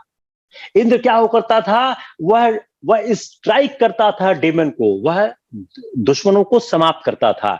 आर्य बिलीव करते थे कि गॉड जो है वह प्लीज होता है, प्रसन्न होता है, जब प्रीस्ट जो है, जो प्रीस्ट है, प्रीस्ट अगर रिलीजियस सेरेमनीज करते हैं, तो गॉड क्या होता है? प्रसन्न होता है। तो गॉड को प्रसन्न करने के लिए रिलीजियस सेरेमनीज करनी चाहिए, सेक्रीफाइसेस करनी चाहिए, सेक्रीफाइसेस करनी चाहिए। तो गॉड जो है सेक्रीफाइस से, रिलीजियस सेरेमनी से खुश होता है, और इसीलिए वह वेदी बनाते थे, अल्टार बनाते थे। वह वेदी बनाते, अल्टार बनाते, जहां पे सेक्रीफाइस किया करते थे, जहां पर एनिमल सेक्रीफाइस होती थी। कपड़ा, घी, ग्रेन, ये सब क्या है? दिया था। और सोम ड्रंक किया था। ये इस बात का लोग विश्वास करते थे कि ईश्वर उनकी सुनता है। और जो प्रीस्ट है, जो पुजारी है, प्रीस्ट है, वो क्या है? वह मैसेंजर हुआ करता था। वह एक गॉड के और हमारे बीच में एक मैसेंजर की भूमिका का निर्वाह किया करता था। इसके बाद, इस गॉड की संकल्पना के बाद एक दर्शन की विचारधारा सामने आने लग गई। वह सवाल पूछने लग गए, विश्व को किसने बनाया है, यह ईश्वर कौन है, और फिलॉसफिकल सिद्धांत आने लग गए और उपनिषद वेद का एक भाग हो गया। जो उपनिषद है वह वेद का एक भाग हो गया। आपकी एनसीईआरटी का क्वेश्चन नंबर 8, 10 और 13, क्वेश्चन नंबर 8, 10 और 13, इसको आप सॉल्व करिए। आपकी क्लास 6 के एनसीईआरटी का क्वेश्चन नंबर 8, क्वेश्चन नंबर 10 और question number 13। It's complete your वैदिक एज। और मैं आपको यह सलाह देता हूं, आप डिफरेंट एग्जाम के वैदिक एज के सवाल को देखिए, और मेरा आपको यह पूरा आश्वासन है, आप एक अच्छा खासा आंसर आज के लेक्चर से लिख ले जाएंगे। चाहे वो सवाल इंटर में आया हो, बीए में आया हो, पीसीएस में आया हो, आईएएस में आया हो। मैं यह नहीं कह रहा हूं आप पूरा आंसर लिख ले जाओगे, लेकिन आप ब्लैंक नहीं होगे, आप एक बेहतर आंसर 100% लिख ले जाओगे। इस बात को आप जरूर कोशिश करिए। अगला जो चैप्टर है, अगर आप पढ़ना चाहें शुरू करते हैं, other we will talk something. अगला जो हमारा जो सवाल है वह महाजनपदों के उदय को लेकर है, और कैसे बुद्ध और जैन धर्म पनपा है। Otherwise you want to ask any question, we can answer it. बोले क्या चाहते हैं, tell me, I am open for all. क्या है, 100 मिनट से ज्यादा का लेक्चर हो चुका है, तो हमेशा मैं कहता हूं जब लेक्चर 100 मिनट से ज्यादा हो जाए तो फिर कहते हैं, सॉरी, जब लेक्चर 75 मिनट से ज्यादा हो जाए तो थोड़ा दिमाग स्लो होने लगता है। कोई सवाल है किसी का? अनम्यूट कर दो। ऋतिक जो सवाल पूछना चाहता है, anyone if wants to ask any question, we can have a discussion on that issue. अगर नहीं है then it's enough for the day. कोई सवाल है किसी के पास? होप यू एंजॉयड लेक्चर, मजा जरूर आया होगा, बड़ा इंटरेस्टिंग पार्ट था। हाँ बताइए, कोई सवाल है? यह जो सवाल है शुभम वर्मा, मैंने आंसर ही दिया है कि जब आर्यन आए थे तो वह इंटर मिंगलिंग शुरू हो गई और उन्होंने विवाह उसमें करना स्टार्ट कर दिया था। ये तो मैंने आंसर किया हुआ ही है। गुड इवनिंग सर, एक चीज मैं पूछना चाहती हूँ। जरूर जरूर। सर, किसी ने अभी कमेंट डाला था कि सोम क्या है? सोम क्या है? आई थिंक 2 या 3 ने उसके आंसर भी किए। हाँ, किसी ने क्वेश्चन किया था during your lecture, and I think 2 peoples answer him like alcohol. Soma alcohol ही है। सोम अल्कोहल ही है, उसको सुरा कहते हैं। वह बनाया ही उस तरह जाता था। उस समय जो जड़ी बूटियां प्राप्त होती उससे बनाया था। सोम को सुरा ही कहते हैं। यस, अल्कोहल ही था वो। This one was my question, so thank you. Hello sir. हाँ सर, रेवेन्यू पैटर्न क्या था उस समय? किसका? रेवेन्यू का जन्म नहीं हुआ था उस समय। जो अपना ऋग्वेदिक जो वेद के उसमें रेवेन्यू का, हम जब आएंगे कि महाजनपदों में तब रेवेन्यू स्टार्ट हो, उसमें रेवेन्यू का जन्म नहीं हुआ था, क्योंकि समाज राजनीतिक संरचना का विकास नहीं हुआ था। सर एक क्वेश्चन था सर, लॉन्ग पोएम्स इपिक्स थी। जो महाभारत और रामायण थे, देखो बड़ा कॉमन सेंस अप्लाई करो समृद्धि, कि महाभारत और रामायण दोनों क्या हैं? वह राजाओं की प्रशस्तियां हैं, युद्ध का जिक्र है, लॉन्ग पोएम्स हैं। तो जो हमारे इपिक्स है वो लॉन्ग पोएम्स थे। सर एक क्वेश्चन था सर। या सर वेदियां बनाई जाती थी तो उन्हें मैथ का ज्ञान था सर। यार फिर आप कूद रहे हो कक्षा, आप एनसीईआरटी के कक्षा 6 से बाहर चले गए हो।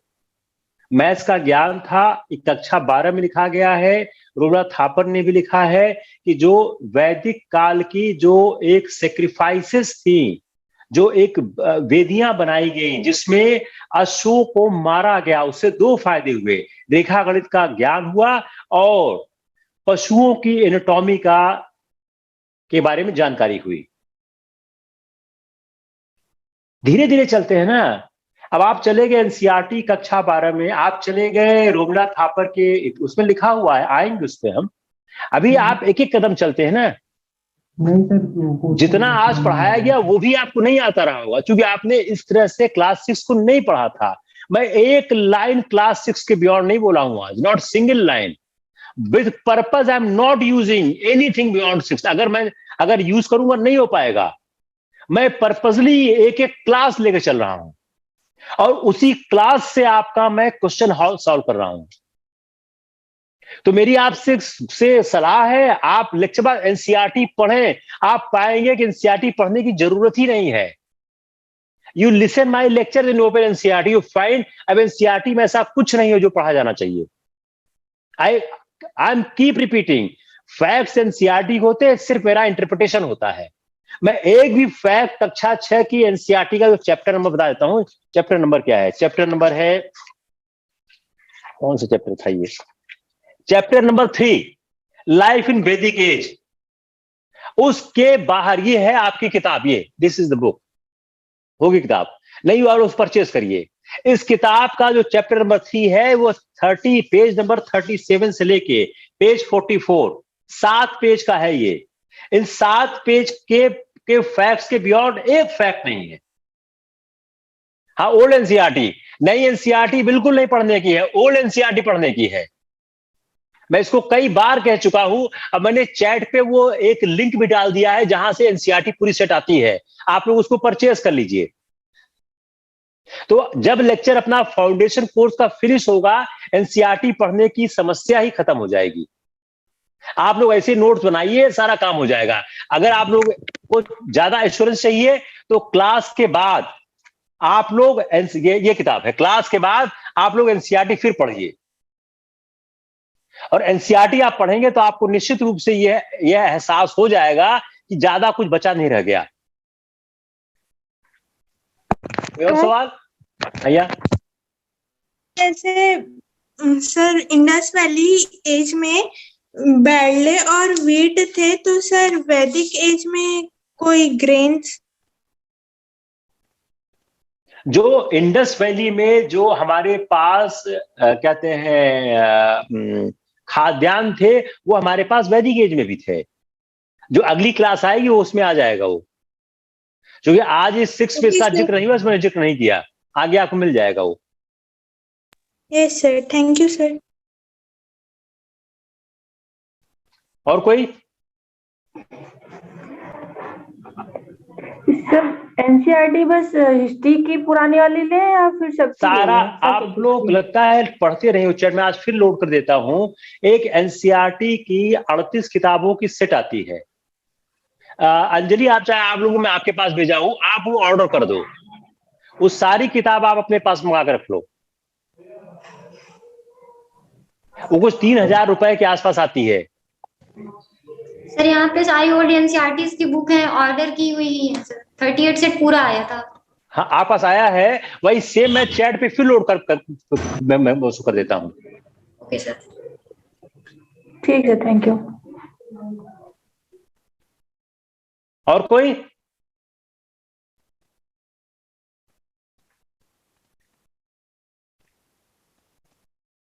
All is clear? हाँ, वही सेम जो 3500 रुपए की अमेजन पे है, वही सेम है। यस सेम है, सेम। ये हिंदी अंग्रेजी दोनों में है, आप जिस भाषा में चाहो उस भाषा में आप मंगा लो।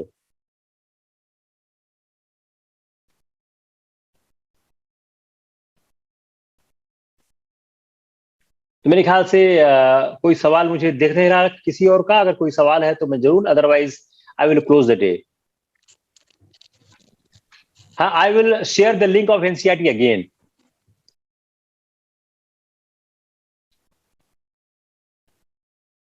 देख क्या है, 2-4 लोग अगर वीडियो ऑन कर लेने से क्या होता है, एक क्लास की फीलिंग आती है। आप लोग ऑन कर लो, कोई दिक्कत नहीं है। थोड़ा से एटिकेट समझने की कोशिश करते हैं क्लास की। आप कपड़ा चेंज कर रहे हो, कुछ कर रहे हो तो अच्छा नहीं लगता। लड़कियां भी चैट पे रहती हैं, लड़के भी रहते हैं। It doesn't look nice. Have certain decency for the class. और हमेशा बोलता हूं कि आप यहाँ पे लड़कियां कम है, लड़के ज्यादा हैं। लड़कियों की थोड़ा रिस्पेक्ट करिए, अच्छा नहीं लगता है चीज। सर एक क्वेश्चन Okay. पूछना था। हाँ बोलो बोलो।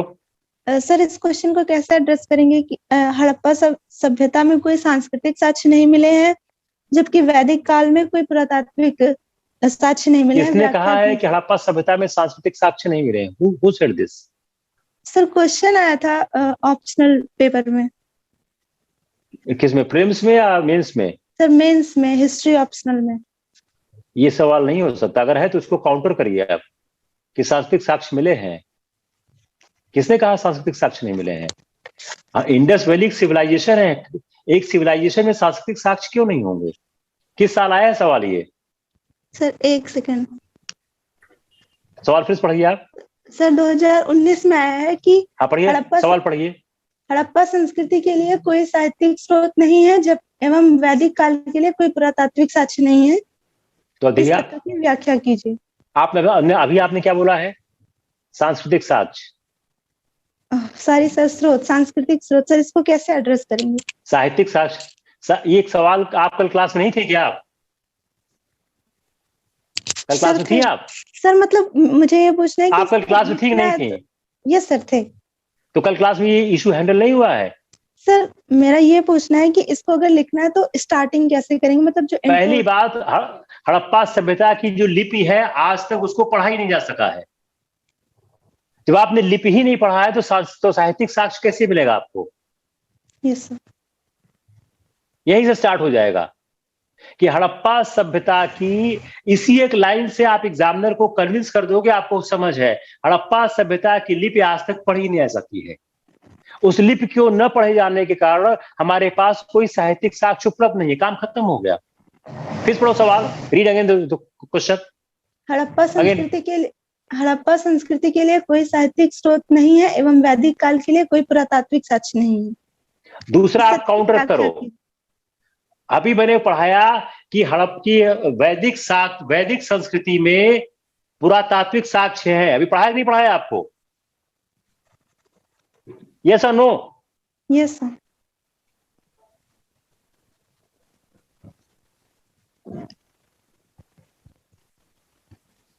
ये क्या है?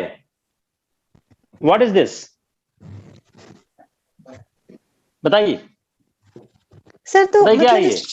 यस सर है सर। तो इस क्वेश्चन को ये क्या है? ये क्या है? यस सर, पुरातात्विक साक्ष्य। तब फिर अब देखिए, हिस्ट्री ऑप्शनल का जो आपका सवाल है वो कक्षा 6 की एनसीईआरटी सॉल्व हो रहा है। हो रहा नहीं हो रहा है? Yes sir. तो सर इसको इस तरह से लिखेंगे, मतलब थोड़ा आलोचनात्मक तरीके से, कि जैसे इसमें लिखा है कि वैदिक काल के लिए कोई पुरातात्विक साक्ष्य नहीं है, तो इसमें बताना है कि नहीं मिले, मतलब मिले नहीं, बोलो है। देखिए सवाल आपको ये चाहता, आप लिखो, बोलो वैदिक काल में पुरातात्विक और साहित्यिक दोनों साक्ष्य हैं। फिर आप जिक्र करो साहित्यिक साक्ष्य में क्या क्या है। हमारे पास 4 वेद हैं, उपनिषद है, आरण्यक है, हमारे पास महाभारत है, हमारे पास पुराण, हमारे पास महाभारत है, हमारे पास रामायण है, और हमारे पास जो पुरातात्विक साक्ष्य है उसमें ये कहते हैं पेंटेड ग्रेवियर हैं और ब्लैक एंड रेड वेयर हैं। तो हमको वैदिक काल को समझने के लिए हमको पुरातात्विक और साहित्यिक दोनों स्रोतों की प्राप्ति होती है। फिर आप इसको विस्तार दीजिए। आप कितने शब्द का सवाल था ये? सर 15 नंबर का क्वेश्चन है, वर्ड्स नहीं दिए हैं कितने। हाँ तो ठीक है, तो आपको लंबा लिखना होगा इसमें। सर थोड़ी सी कंफ्यूजन इसके लिए है कि इसमें लिखा है, इस तथ्य की व्याख्या कीजिए, तो मतलब तथ्य लिखा है तो मतलब तथ्य इसने सही दिया है। जैसे आलोचनात्मक ये व्याख्या कहाँ, कीजिए जब तो- तथ्य गलत है आप जानते हो तो सही कैसे है? वो आप खुद ही जानते हो तथ्य गलत है। Yes sir. बुरा तथ्य की व्याख्या करिए, अगर व्याख्या करने को कह रहा है तो आप गलत है उसको आप सही करो। अगर आपने इसकी व्याख्या में लिख दिया कि तथ्य सही, तो आपने उत्तर पूरा गलत कर दिया।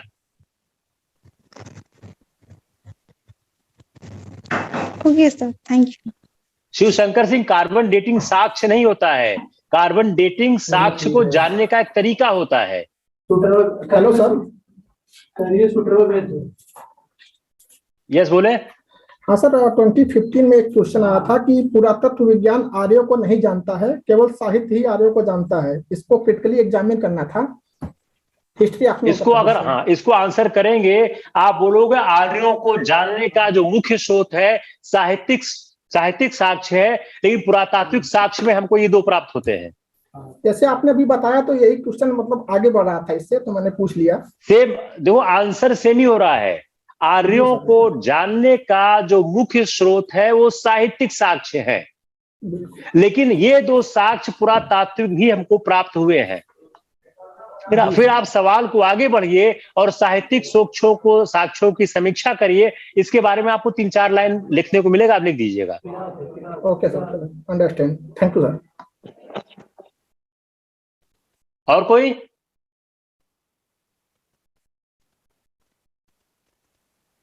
हो गया? सर ये वैदिक लोग लिखना जानते थे सर? हाँ, लिखना जानते थे सर? कौन? वैदिक लोग।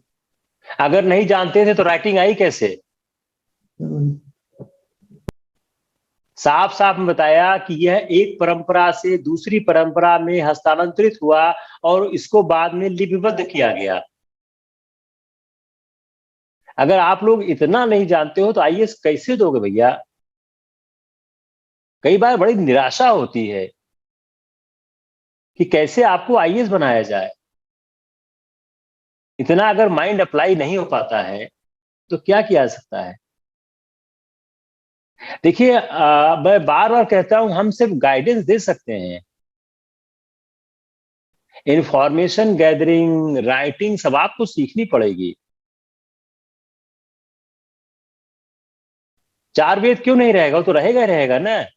ऋग्वेद काल में एक ऋग्वेद था, उत्तर वैदिक काल में 3 और वेद ऐड हो गए, आरण्यक ऐड हो गया, उपनिषद ऐड हो गया। देखिए, इलाहाबाद से 1 लाख लोगों ने प्रीलिम्स दिया, एक भी आदमी पास नहीं किया। उसका कारण क्या है? यही जो आप लोग आंसर देते हो इस तरह का, कि लिखना जानते थे, नहीं जानते थे। देखिए, आईएएस एक बड़ा काम जरूर है, लेकिन बड़ा आसान सा एग्जाम है, ठीक समझ लीजिए आप लोग। ये इम्पॉसिबल एग्जाम है अगर आप पढ़ते रहो दाएं बाएं, कि आप जितनी मैगजीन इलाहाबाद में छपती आप पढ़ते रहो, कभी जिंदगी में नहीं होगा। 2022 का रिजल्ट मैं अभी बता दूं आपको कि कितने लोग इलाहाबाद पास करेंगे। नवंबर आ गया है और अभी अगर आपको ये भी नहीं समझ आ रहा है कि लिखना जानते थे, नहीं जानते थे, तो जिस तरह के सवाल आज बनाए गए हैं उस तरह के सवाल अगर आप नहीं बना सकते, नहीं हो सकता है। इलाहाबाद शहर का जो एक सारा काम क्या है कि कोचिंग को पैसा दो। पूरे लोग आते हैं, 100-200 कोचिंग चलती है, हर क्लास में 300 लोग बैठते हैं, 1-1 लाख रुपया पेमेंट करो, अब प्री फेल हो जाओ। यही काम इलाहाबाद में है। अब आप लोग क्या पढ़ते हो, कैसे पढ़ते हो, कुछ समझ नहीं आता है। सारा स्ट्रगल मार्गदर्शन का सिर्फ इसी में आकर रुक गया है कि हमको लड़के कैसे मिले, एस्पायरेंट कैसे मिले। पढ़ाने की कोई समस्या ही नहीं है। मैं फिर बताता हूं, 2021 के एग्जाम में 60 ज्यादा सवाल पढ़ाए आए थे। 2022 सवाल के एग्जाम में 70-75 सवाल मिलेंगे, 100% मिलेंगे। आप आने तो नहीं एग्जाम। ये अपना तीसरा एक्सपीरियंस है। आप बिहार पीसीएस हो, यूपी पीसीएस हो, 80% सवाल पढ़ाए मिलेंगे, गारंटी है इस बात की। लेकिन आपसे होता ही नहीं है, अब किया क्या जाए उसके लिए? इस बार का जो पीसीएस प्रीलिम्स का पेपर था वो नियर अबाउट 70% करंट अफेयर्स से डिराइव्ड था, एंड अप्रोच जो हम लोगों के क्लासेस थे करंट अफेयर्स का, काफी कुछ उसमें बेस्ड था। वीना जी, मैं शुरू से बोल रहा हूं कि जो एग्जाम से करंट अफेयर्स ओरिएंटेड हो चुके हैं, आप लोग न्यूज़पेपर 1 घंटे 1.5 घंटे रोज पढ़िए और फिर उस न्यूज़पेपर को रिलेट करिए। हम लोगों ने करंट अफेयर्स की बहुत क्लास ली, लगातार क्लास चलती रहती है। आप देखिए कैसे करंट अफेयर्स को कंट्रोल किया जाता है। अगर आप वो नहीं सीख पाओगे तो नहीं होगा, नहीं होगा। देखिए देखिए अगर एक प्रवृत्ति क्या होती है, कोचिंग वाले फॉल्स आपको होप देते हैं। क्यों देते हैं? अगर फॉल्स होप नहीं देंगे, आप पैसा नहीं दोगे, तो आपसे पैसा ले लेते हैं।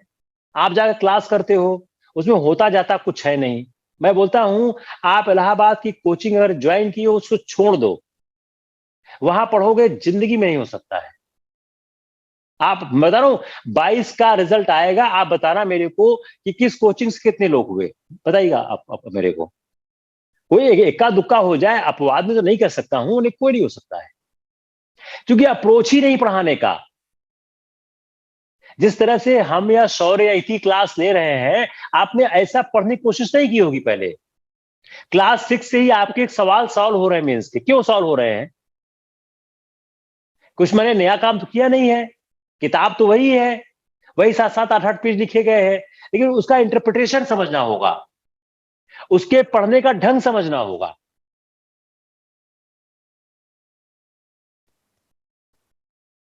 अगर आप ये नहीं समझ पाओगे तो फिर तो बहुत मुश्किल काम है होना।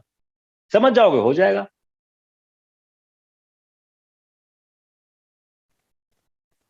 तो take care, will see you tomorrow again. कहते हैं it's enough for the day.